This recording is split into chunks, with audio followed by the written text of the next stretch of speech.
runs on that solution. So we're seeing as organizations leverage the public cloud as additional infrastructure. Once again, how do we do this? We talked about this previous slide, IPsec tunnels, interoperability with cloud VPN gateways, nice functionality here, essentially managed from an HA standpoint.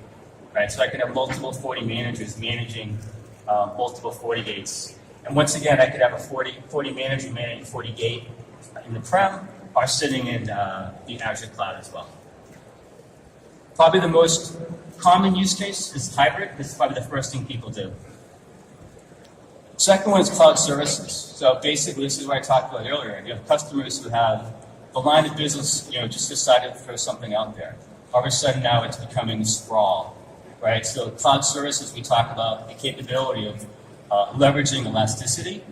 I'm from the Boston area, and I have a customer who their VPN solution is made for when they have snow, right? We get snow all the time, right? So how do I scale this out? So being able to scale out solutions and then scale them back once the roads clear up. Other thing I just want to point out is on-demand capacity, right? So as things scale out, scale back, I have that ability to do that. Other thing I just want to share on this slide too is talking about the multi-layered security offered from the cloud. Right, so once again, we're talking about the fact that one single solution was not going to be adequate going forward. I have a financial services customer in Boston who is now being told by their audit teams they have to have something else in there. They can't rely on what's being given to them by the cloud provider. So they can't rely on native network security provided by Azure or provided by any other cloud provider.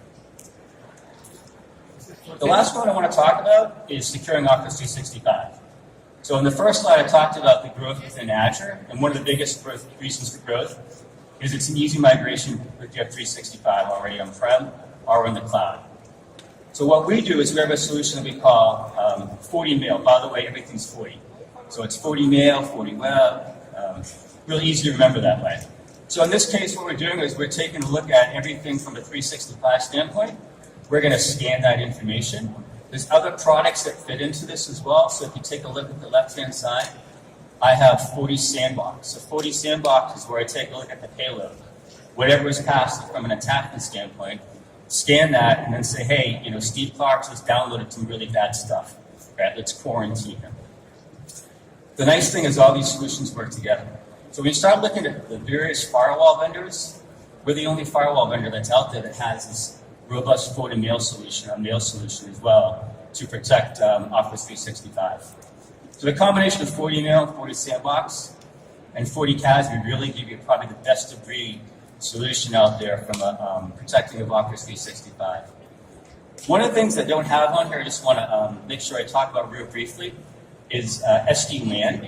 So we're seeing a lot of growth in the SD-WAN market, and FortiGate has SD-WAN native capabilities. So we almost say you get SD-WAN for free. So it's actually scaling out your offices and taking advantage of this. If you have FortiGate in the cloud or FortiGate Prem solution, the SD-WAN is something that we baked into the product offering.